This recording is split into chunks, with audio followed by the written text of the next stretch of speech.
Let Curran get us set up there.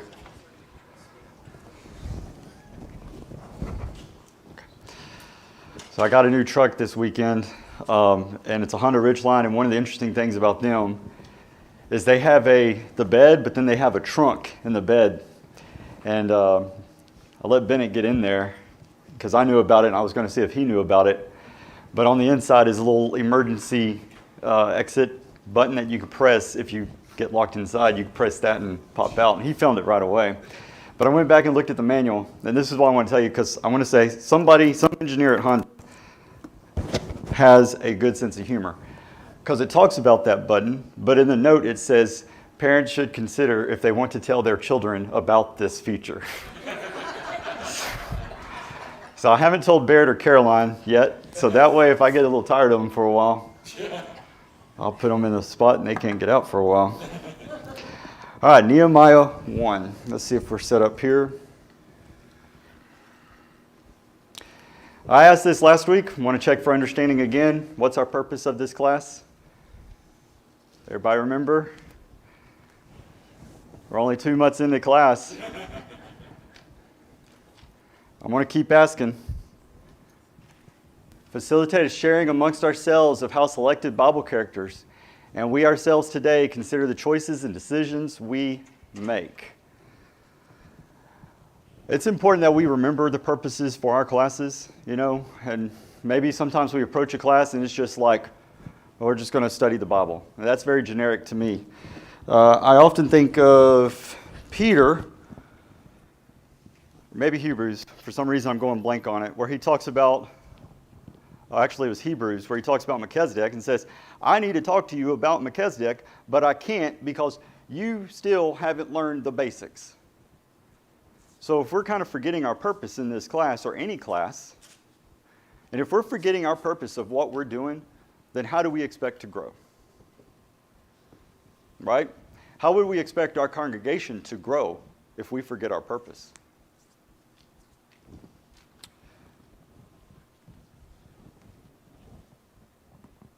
Nehemiah. And when I think of somebody who had to take, basically, I wouldn't say he was thrown into a situation. He chose to go into that situation, but he had a purpose. Okay, his primary purpose. What would y'all say Nehemiah's first primary purpose was?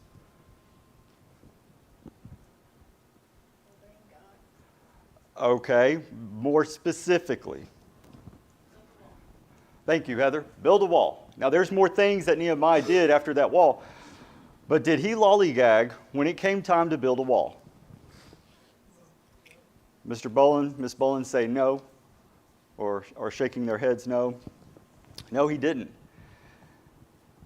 When you don't have a purpose, you're just going to flail about with life, aren't you? But if you have a purpose, and Ms. Weatherford points out obeying God, and that's good, but I don't want to say the way I obey God is different from the way that you might obey God, but the purpose God has put me forward to do is different from yours. Paul and Peter, did they both obey God? But what does Paul say about what he was supposed to do compared to Peter? Who was Peter supposed to go to? Paul clearly says this there in Galatians. Who? Peter was to go to the Jews, Paul was to go to the Gentiles. Miss Bolin gets it. Peter was supposed to go to the Jews, and Paul was supposed to go to the Gentiles, right? They were both set up. When you look at Peter, he had grown up in a Jewish background. Paul was a Jew, but Paul had a lot of Roman learning. In fact, he was a Roman citizen, wasn't he? And so he had some things that the others didn't that tailored him towards going towards the Gentiles. Both obeying God, but they both have a very specific and different purpose.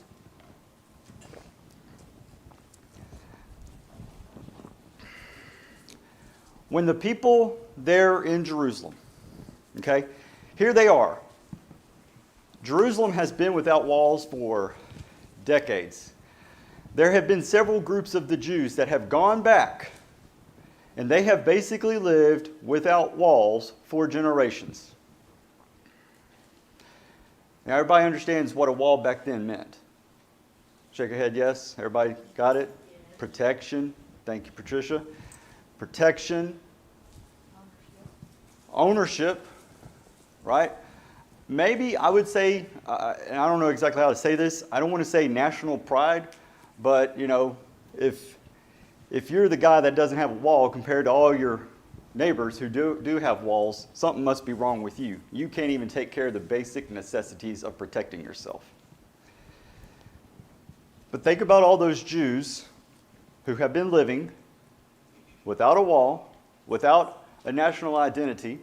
They start having these group of Jews come back. Zerubbabel comes back. Ezra comes back. Why didn't they build the wall before Nehemiah?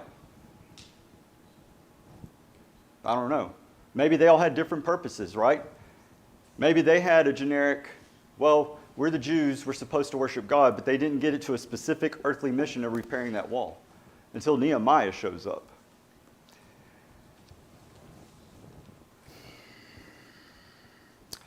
All right, let's read. Go ahead and turn to Nehemiah 3:5.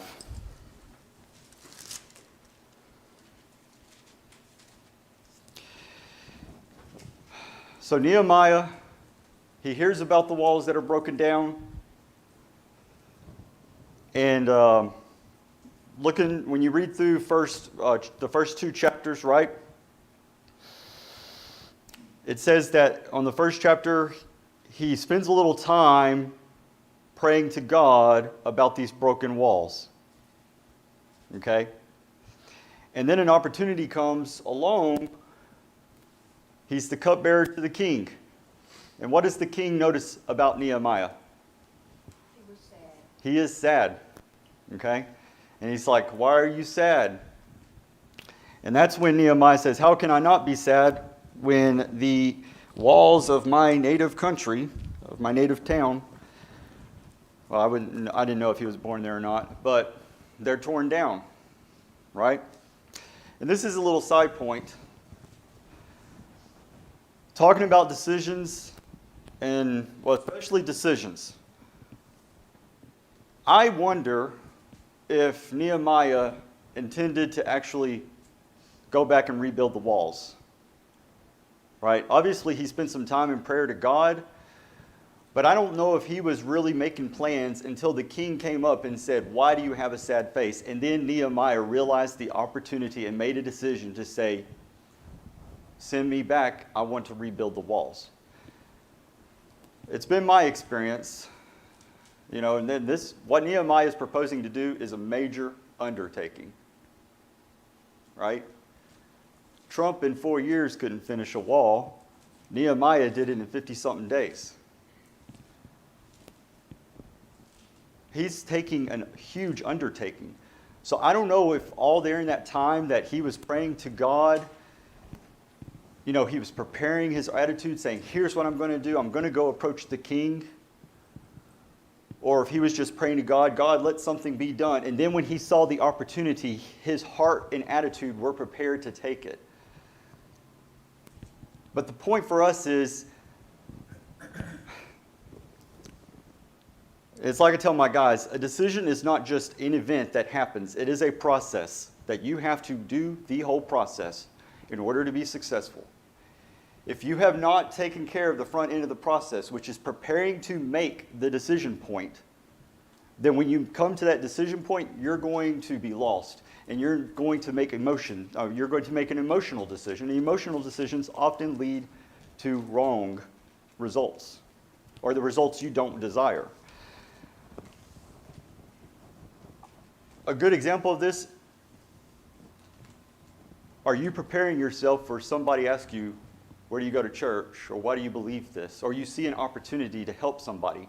Have you prepared yourself to be in that situation? So in that situation, you're making the right decision. Something to think about. But anyhow, Nehemiah, so he gets all this permission from the king, and he goes back to Jerusalem.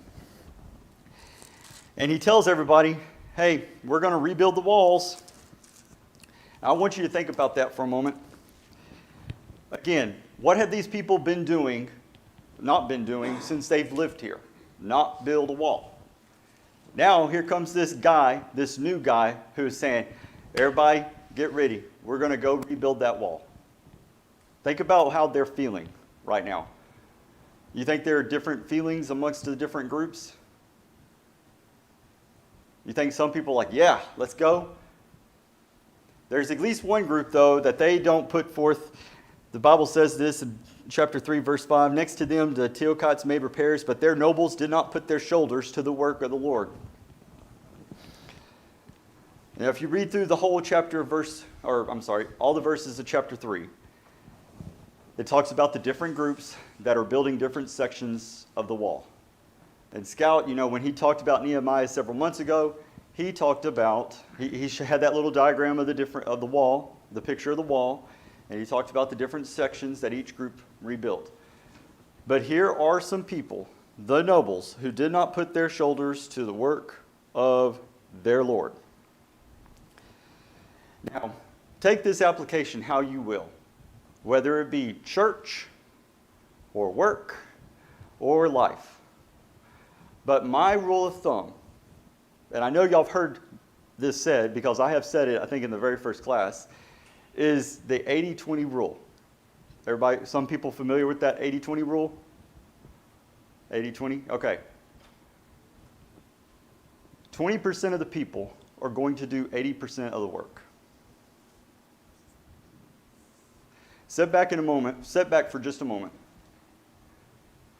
If you need to close your eyes, think about it. In this congregation, is 80% of the work done by 20% of the people? Okay. Mr. Boland says yes. In your work, can that also be the case?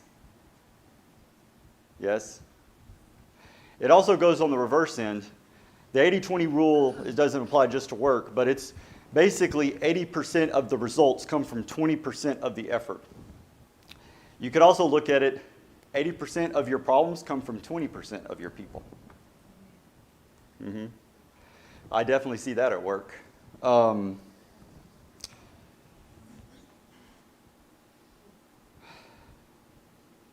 what do you do with those? What do you do in that situation? This is an open question. Mark's got the mic. When you see people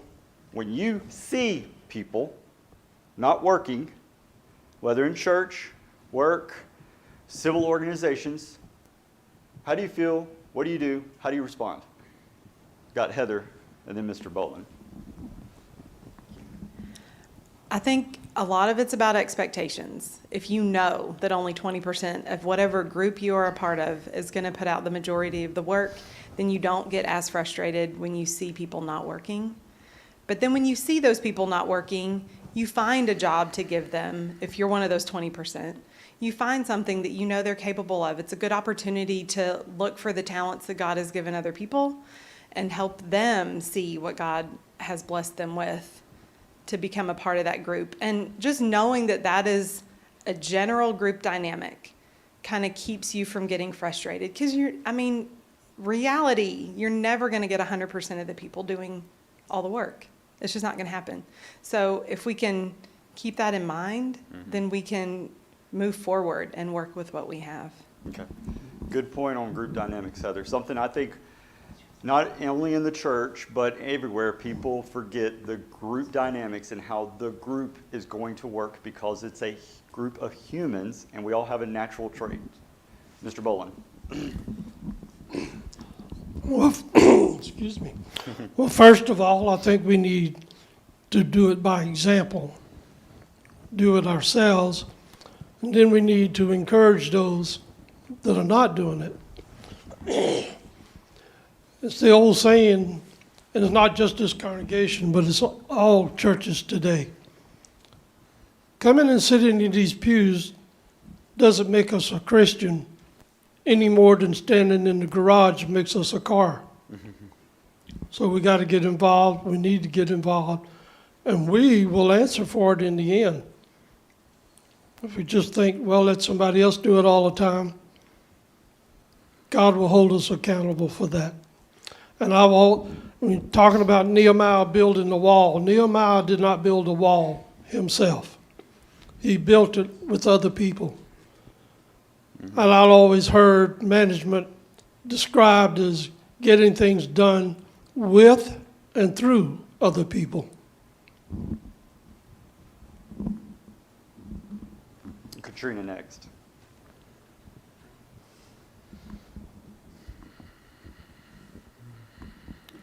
I think getting to know people on an individual basis. I know as a leader where I was working, I was supervising about 6 to 7 people at a time. And if I could address each person and find out where they're coming from and what their mindset is and what they're working on, how they're spending their time each day. A lot of us who maybe aren't showing that we're working a whole lot, maybe in Bible class teaching or VBS or whatever.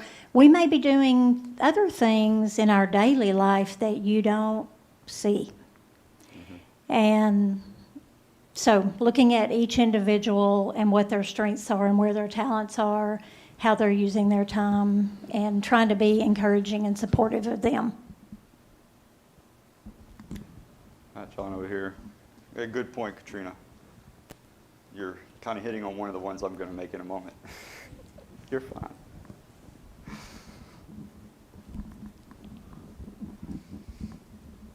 I'm looking at if 20% of people are doing 80% of the work. My question is, why are the other 80%, what did the 20% do to make those 80% feel like they don't need to work? Is it that they were not looking at their talents? Is it that they tried to get involved and the 20% pushed them out? I mean, there's a reason that those people are sitting back and letting the same 20% do the work. And that's my question is, what is that 20%? What kind of, lost the word. Environment's a good word. What kind of environment did they build that made those 80% step back and be like, man, this isn't something I want to get involved in? That's a very good point, John. Very good point. Any other comments before I give a few which kind of mesh with some of the things that y'all have said? Okay. So I think, when we think here, right, what are they supposed to do? What are these people supposed to be working on right now? A wall, building a wall.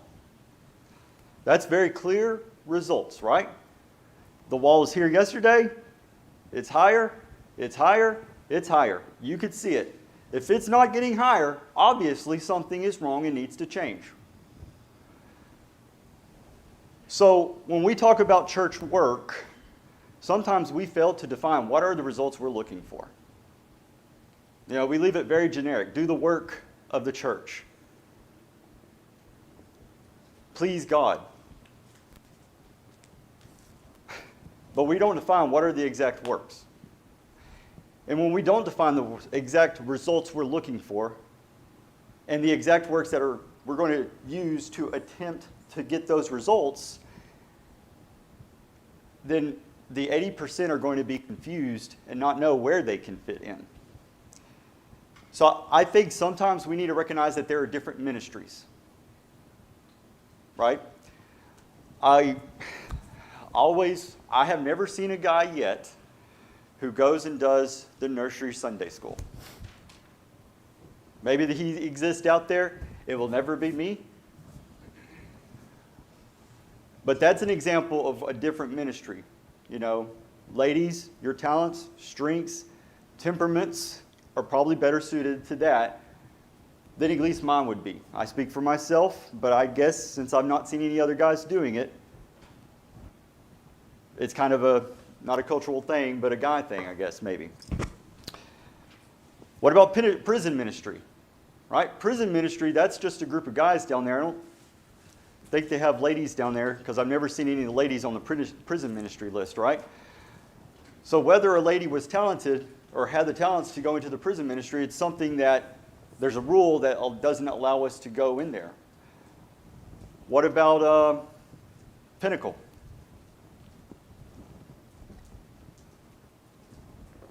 Pinnacle, Monday night for the master. We can start going through all of this.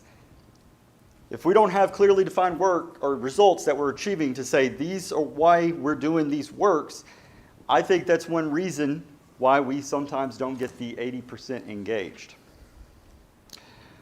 Second point is recognizing competency and character, and there are differences. It took me a long time to realize this. Trust is composed of two components, and we've had to talk about this before: character and competency. I don't care if you had good intentions. If you're not competent to run a nuclear reactor, since I used to back in the day in the Navy, I'm not going to put you in charge of that reactor, no matter how well-intentional you are, because you don't have the competency. And we sometimes throw people into situations with good character, but they don't have the competency for that ministry. Or we're not developing them to gain the competency for that ministry. What happens when that happens? Failure. What happens to that person? Do we like to fail? What happens when we fail once? Not doing that again. Say again, Katrina. Confidence goes down. I'm not doing that again. And I may not even do anything else now. So when we look at ministries, we need to say, how can we get their character right? I would think I would say all of us in here have good character. I would not say we all have the right competency for all the different ministries. We need to look at how do we get them to become competent. And this is a point that Katrina had said, and I feel like you've said it to Heather before, so I figured you might say something here. There's public ministry and there's private ministry. And I always think of that example. I think it was the Apostle John comes up to Jesus and says, "We saw somebody over there. He's not with us, Jesus, and he was casting out demons in your name, and the demons were getting cast out. Do you want me to go tell him to stop?" And Jesus said, "No. He's doing a good work. He's getting the results. Why would you want him to stop?" And sometimes we think public ministry and the work that a person has to do has to be out there, it has to be seen by everybody, and has to happen in this room. Or has to happen in a program. I tell you what, I'm pretty sure you would all agree with me that if we had somebody who we never saw their name on any of the programs that we have in this building, and yet they invited 10 people to church in a year, when I don't think any of the rest of us are consistently doing that, I think we would say that person has a better ministry than the rest of us. We need to be very careful and realize it is our perception when we think the 80% who are not publicly working are not doing something in the background of which we are not aware. And to Heather's point, it can be frustrating. It is group dynamics. But when we recognize that, then we can show a little forgiveness. Okay? We can also, to I think John's point, consider what are we doing that is keeping them from being engaged? We put a lot of focus on the worship hours, don't we? We put a lot of focus on teaching a Sunday school class. Things that a lot of people don't want to do because it requires public teaching. Things that half of you can't even do, ladies, because it's, usurping authority from a man. When we put all that pressure, it does not surprise me then that people back off. And they are going to come in here and they're just going to sit on a pew. We who are engaged, the 20%, need to say, what do we need to change about ourselves, about our expectations, back to a word Heather said, so that we can get them engaged and it does not have to be just publicly. Now, I know that's a little off the point. Obviously, here with Nehemiah, do you see him coming down on those nobles? And I don't know, the Bible doesn't say one way or another, But do you see where he went to talk to those nobles and eventually they're like, okay, we'll put our shoulders to the work? So I don't know. It sounds like Nehemiah just accepted it. Hey, I'm going to get the results. I'm going to get that wall built with these people. But that group over there, go do your own thing. All right, next point, Mr. Bolin. Mark, Mr. Bolin.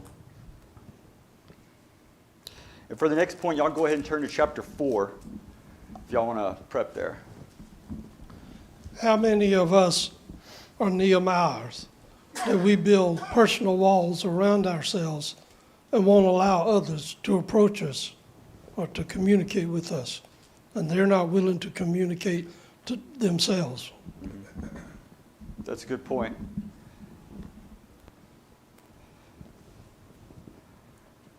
Which kind of, several of y'all have made comments that leads into my next points. And I think that can hear, Mr. Bolin, you said earlier, encouraging. I think that's one word you used. So how do we encourage others in a variety of situations that they may be in, one of which would be walls have gone up, I don't want to communicate, I don't want to engage, okay? But let's turn to chapter 4, verse 10, starting in verse 10. Then Judah said, the strength of the laborers is failing, and there is so much rubbish that we are not able to build the wall. And our adversaries said, they will neither know nor see anything till we come into their midst and kill them and cause the work to cease. So it was when the Jews who dwelt near them came that they told us 10 times, from whatever place you turn, they will be upon us. Therefore I positioned men behind the lower parts of the wall at the openings, and I set the people according to their families with their swords, their spears, and their bows. And I looked and arose and said to the nobles, to the leaders, and to the rest of the people, do not be afraid of them. Remember the Lord, great and awesome, and fight for your brethren, your sons, your daughters, your wives, and your houses. And it happened when our enemies heard that it was known to us, and that God had brought their counsel to nothing, that all of us returned to the wall, everyone to his work. So it was from that time on, that half of my servants worked at construction, while the other half held the spears, the shields, the bows, and wore armor. And the leaders were behind all the house of Judah. Those who built on the wall and those who carried burdens loaded themselves so that with one hand they worked at construction and with the other held a weapon. Every one of the builders had his sword girded at his side as he built, and the one who sounded the trumpet was beside me. Then I said to the nobles, the rulers, and the rest of the people, the work is great and extensive, and we are separated far from one another on the wall. Therefore, wherever you hear the sound of the trumpet, rally to us there.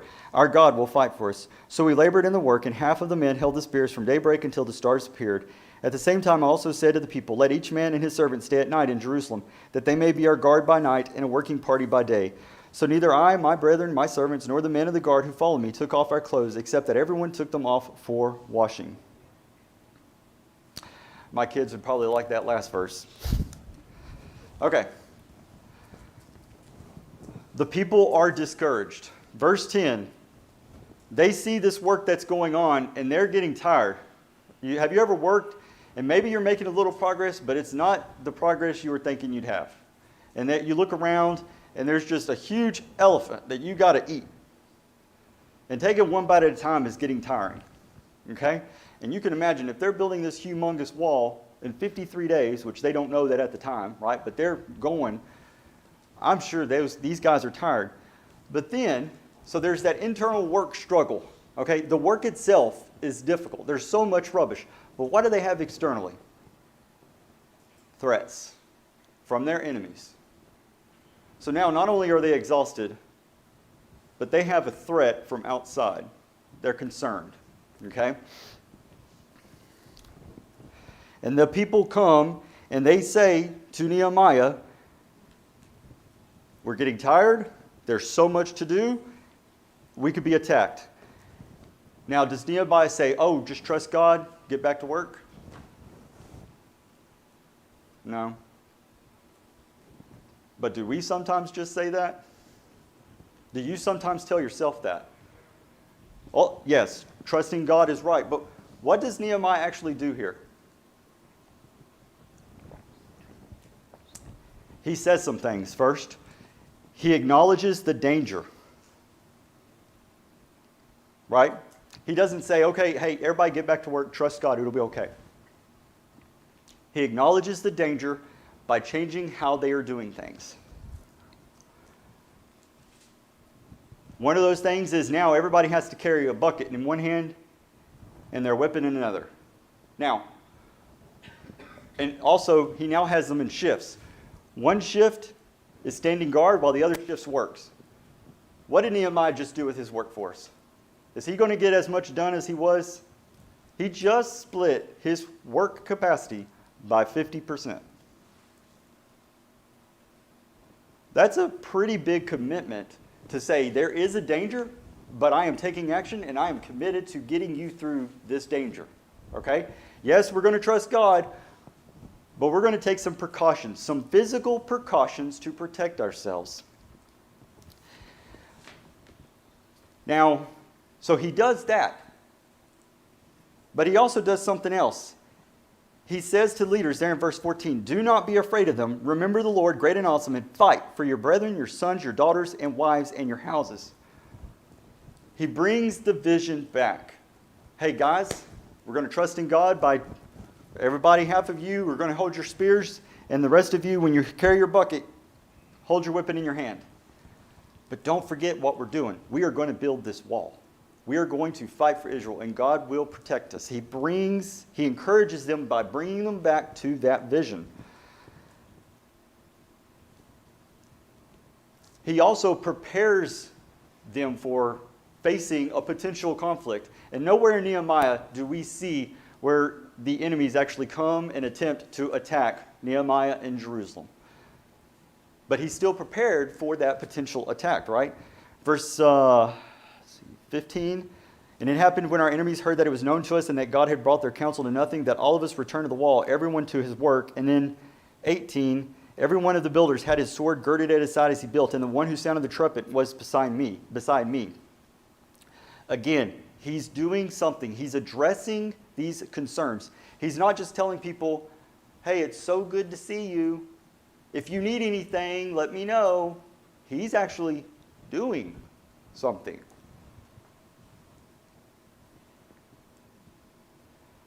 He also sets up support. Chapter 4, verse 19, he tells this group over here, he says, hey, y'all work, and we're going to work over here. And wherever you hear the trumpet, that's where the problem is. You put down what you're doing and come over there and support us, and we will come support you if we hear the trumpet over there, right? Think about group dynamics. I'll give an example at work. We went through a transition where we went from one structure to another. And I'm not going to go into the details, but there was a lot of concern from my new team, okay? Because basically it was an entirely new team taken from different programs and put into one team, and there was a lot of concern about it. But one of the feedback that we got from that transition was now they know they can support one another. Previously they were separate. So if Joe wanted to take vacation, we didn't have support for him while he was out. When you go off on vacation and you come back from work and nothing has been done, does that make you feel good? No, I hate that. That's why I try not to take them. But now we have a team where Joe goes out. Susie, you need to help carry Joe's projects through for this week or 2 weeks while he's out. And that is some feedback that they've given me that says they really enjoy that. How do you think it made the people feel to know I got people on the other side who can get over here? They got my back if something goes down. That's a part of encouragement. Is there a support system? And then sometimes when we support or encourage others, and I think this kind of goes maybe to your example, you said another word, Mr. Boland, example. Setting the example. This is crazy. It seems so weird to me, but Tom Clancy wrote a book called Red Storm Rising. It's not part of the Jack Ryan series, but it talked about the Americans and Russians, or the Soviet Union at the time, they go to war, right? And it talked about the American general. He was about to ask his troops to go into battle and eat rations and basically survive on substances. So guess what he did, and guess how he ate? Substance eating. And it talks about the Soviet Union general, and he was about to ask his troops the same thing, but guess what he kept eating? Lavish dinners, right? Whose troops do you think are going to perform better and follow their general better in battle when he's giving commands? The guy who's setting the example. And here's Nehemiah. He says, verse 22, at the same time I also said to the people, let each man and his servant stay at night in Jerusalem, that they may be our guard by night and a working party by day. So neither I, my brethren, my servants, nor the men of the guard who follow me took off our clothes, except that everyone took them off for washing. Here is Nehemiah, and he is setting the example. Hey, we're all going to stay here, and we're not going to change our clothes. Nehemiah is a governor, and he is not going to change his clothes so that the people can see the example and know that their leader is suffering with them. What an encouragement is that? Okay. We have, are there any comments on that before we quickly move into the third point? Looks like no. Which is this: choosing to not give in to progressive discouragement. Probably should have used a better word called opposition. And so I'm going to go through here.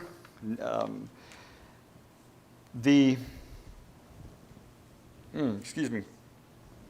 Sanballat is the main guy, but there are also others the whole time from the moment Nehemiah gets there until the wall is done, and even after the wall is done. These guys are trying to oppose what Nehemiah is doing. And here are the different ways they do it, okay? Chapter 4, verse 1 through 6, ridicule.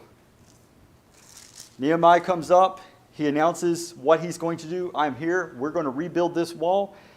And it says, when Sanballat heard that we were rebuilding the wall, that he was furious and very indignant and mocked the Jews. And he spoke before his brethren in the army of Samaria and said, what are these feeble Jews doing? Will they fortify themselves? Will they offer sacrifices? Will they complete it in a day? Will they revive the stones from the heaps of rubbish, stones that are burned? Ridicule. That is one way that we can receive or see opposition, okay?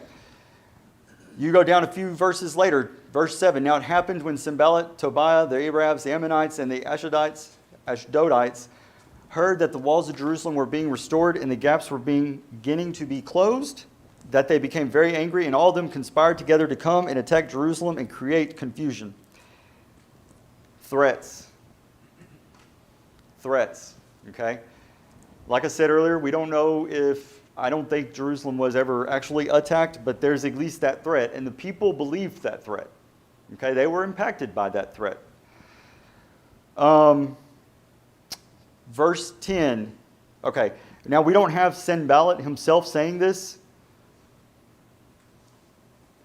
but when you're leading people or managing people and they themselves start losing vision of the vision, and they start becoming discouraged, are you going to be able to get anything done with them? It's going to become harder now, right? So even though Sanballat isn't going to the people, he's having an impact on them. They are starting to become discouraged. All right, fast forward, chapter 6, verses 1 through 4. The rest of our enemies heard that I had rebuilt the wall and that there were no breaks left in it. Then Sanballat and Geshem, I'm going to jump through a few words at a time here, sent to me saying, come, let us meet together in one of the villages in the plain of Ono. But they thought to do me harm. And he sent Nehemiah sent messengers to them saying, I am doing a great work so that I cannot come down. Why should the work cease while I leave it and go down to you? But they sent me this message 4 times, and I answered them in the same manner. So now they're kind of like, oh, the wall is done. You know, the past is the past. Water under the bridge. Why don't you come on over here? Let's meet together. Okay? They're trying to get him to compromise. That doesn't work. So then they go to the next thing. Verse 5. Then Sanballat sent his servant to me as before the 5th time with an open letter in his hand. In it was written, it is reported among the nations, and Geshem says, don't you love gossip? That you and the Jews plan to rebel. Therefore, according to these rumors, you are rebuilding the wall that you may be their king. And you have also appointed prophets to proclaim concerning you at Jerusalem, saying, there is a king in Judah. Now these matters will be reported to the king. So come, therefore, and let us take counsel together. So he's kind of, now Sanballat is trying to use slander. Okay? we have to be careful on this one, I think. In the church, in our work organizations, group dynamics, well, you know what I heard?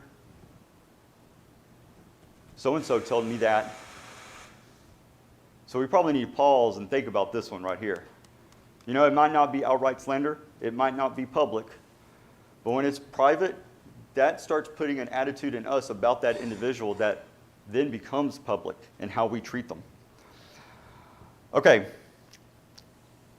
Last one, verses 10 through 14. Afterward, I came to the house of Shemaiah, the son of Delaiah, some other guy, who was a secret informer, and he said, "Let us meet together in the house of God within the temple, and let us close the doors of the temple, for they are coming to kill you. Indeed, at night they will come to kill you." And I said, "Should such a man as I flee? And who is there such as I who would go into the temple to save his life? I will not go in." Then I perceived that God had not sent him at all, but that he pronounced this prophecy against me because Tobiah and Sanballat had hired him. For this reason he was hired, that I should be afraid and act that way in sin, so that they might have occasion for an evil report, that they might reproach me. My God, remember Tobiah and Sanballat according to these their works, and the prophetess Noadiah, and the rest of the prophets who would have made me afraid. So they're trying to use treachery. Luckily, Nehemiah perceived what was going on, even though his response already had been like, I'm not going to run away. Now he definitely knew this guy is not telling the truth. I don't think we have public opposition like this in America today with how we worship and how we follow Jesus and God. But there can certainly be some private opposition. And usually I don't think it's from outside the church. I think it can be from inside the church, especially going back to that slander or gossip point. You know, I heard that this is going on. So, did Nehemiah give in to any of these attempts at opposition? Mm-mm. And I think that comes back down to he knew what he was going to do.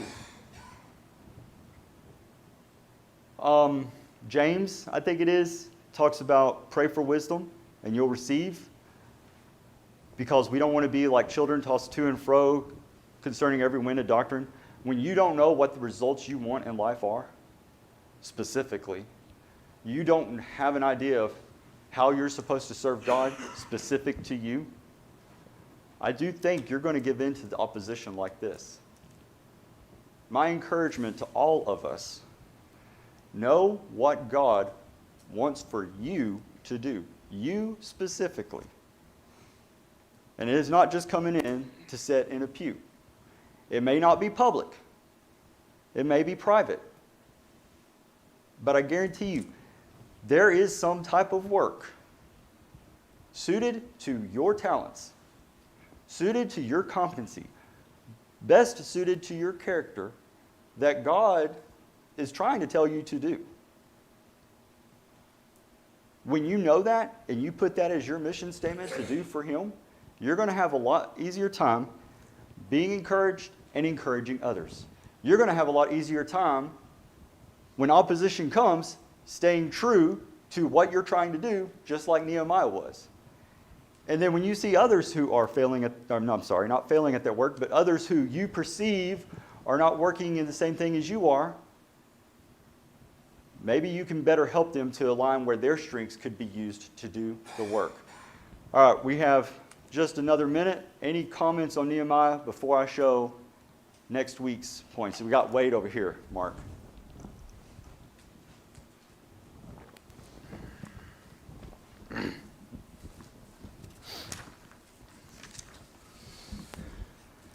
I'm just going back to earlier. You know, how do we? You made the comment. How do we encourage the 80% that aren't really involved to start working? You know, how does the 20% influence? And I'm not putting myself in the 20. I'm definitely probably right now. I switched from the 80% to the 20%. I feel like I go to the 20% for a while, and I feel like, well, okay, I've done my part. I'm gonna sit back. You know, that's just me. But you know, I've noticed at work, you got guys hang around the shop, in the afternoon, not doing anything. You know what happens when you grab a broom? Somebody's going to grab a dustpan. Somebody's going to come over and see, okay, he's working. I've got to come over and help. And like Katrina said, there's a lot of private ministry that goes on, and I know just from talking to people after church, some of that have great success in their own private ministries, but the mass congregation, they never hear about that. But I think it is good for, the 80% to hear from some of these private ministries, because if they don't know anything that's going on behind the scenes, they're not getting taught. And I know people's reasons for not sharing, they don't want to gain praise from men and all that, but I think sometimes we need to hear about these successes and even pray for people that are, maybe it's a Bible study. I think it's good for the 20% share some of these successes you're having so we can hear about it, and even pray and help encourage them. That is a good point. I don't see any elders, and Woody just stepped out, but maybe sometime, I think it has been a while, but they could talk about definitely the public ministries from the pulpit to encourage people. But if there are private ministries that people are willing to talk about, maybe that could be something that they do. Heather. I was just going to say that's what we should be gossiping about, is all these little things that we hear that people are doing that are good. We should be sharing those with Yeah. others so they don't have to brag on themselves, so it Yeah, gets shared. I've never thought about it. Positive gossip, I like that. Any other comments? Apologies that we're going over a little bit. Oh, over here, Lauren. I'm glad this wing is speaking up today. Good job, guys.